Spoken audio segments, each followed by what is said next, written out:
The Ohio Department of Education lists 3 important domains for early education in accordance with its K-3 standards. These domains are approaches for learning, physical well-being, and social-emotional development. These standards are organized by the strands of the domain. The first domain, approaches for learning, includes 3 strands. First is initiative, which represents students' abilities to ask questions, plan ahead, and reflect on the outcomes of their experiences. The second strand for approaches to learning is engagement and persistence, which represents the students' abilities to focus their attention, problem solve, as well as the amount of determination a student possesses in the face of obstacles. The third strand in this domain is creativity, which represents students' abilities to form original ideas and find solutions through innovation and invention. The second domain focuses on the student's physical well-being, which promotes the development of students' motor skills and knowledge of healthy behaviors, as well as self-control and decision-making skills. The third domain is concerned with the student's social and emotional development, and it consists of 2 strands. One which deals with the student's understanding of themselves, and the other which pertains to their relationship with others. The strand on self includes understanding and identifying their own emotions, as well as regulating their emotions and behaviors.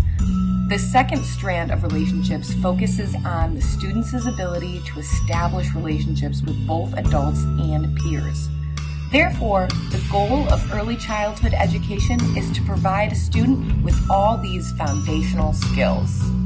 I believe that while all children develop at a different pace and learn in different ways, every child has a desire to understand the world around them. Although there are many different approaches, all would agree that the early childhood educator must be concerned with supporting children's physical, social, emotional, and cognitive growth. I believe that students learn best through experiences where they can ask questions, test out theories, and use their teacher as a resource and guide during their educational journey. As John Dewey said, education is not preparation for life. Education is life itself.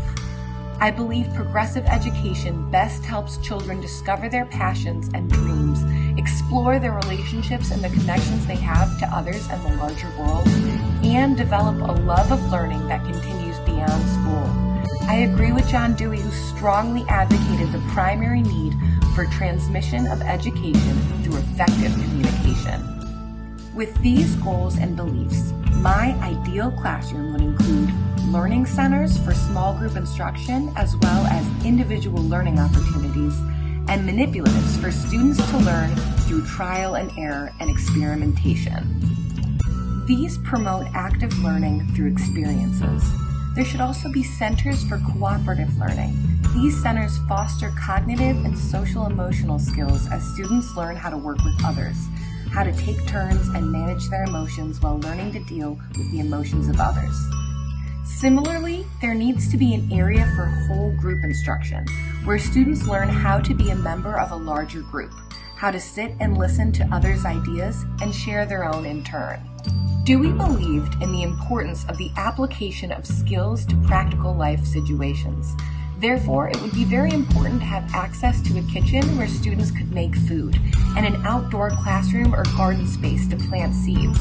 It would be important to have a makerspace area available to the students, either in the room or near the classroom, where students could perform a variety of creative projects. Technology should also be included in the students' activities, since it is a real-world application. However, its use should be interactive and limited. The physical space should allow and encourage movement, so alternative seating is essential. In keeping with Dewey's philosophy, the curriculum should contain many hands-on activities for lessons and application to real-life situations that go beyond reading and writing about a topic. For example, in a unit about apples, students may read and write about apples as well as visit an apple orchard to pick apples. They would then bring apples back to school and make applesauce, applying their knowledge of measurement and sequencing of directions. The teaching strategies found in this ideal classroom would again be student-centered to encourage active participation. There should be varied instruction and strategies to accommodate various learning styles, such as whole group, small group, and individual learning opportunities, cooperative learning, and inquiry-based instruction, which promotes independent learning. Since not all children learn or develop at the same rate, differentiation and scaffolding of lessons and activities must be provided. Assessment strategies, just as with teaching strategies, should be varied so as to best evaluate students' progress. In an ideal classroom, students' performance would be evaluated through a variety of formative and summative assessments. These would include, but are not limited to, teacher observation, pre- and post-tests. Student participation can be a great indicator of a student's social and emotional progress. Performance-based projects encourage active learning and allow for students to show what they've learned in a variety of ways. Class discussions on open-ended questions connects to Dewey's ideas about the importance of effective communication and encourages reflection, writing, and talking. The use of hand signals, thumbs up, thumbs down, think, pair, share, and exit slips also allow for immediate assessment of a lesson to help the teacher in planning future lessons. The ideal classroom should also include guidance strategies to promote healthy social-emotional learning. This would be seen through the implementation of conflict resolution skills, self-management skills when applied to a partner, small group, and whole class activities. This is also seen in Dewey's idea of learning through real-life activities. Students will have conflicts as they learn how to share, take turns, be part of a group, make good choices, problem solve, etc., etc.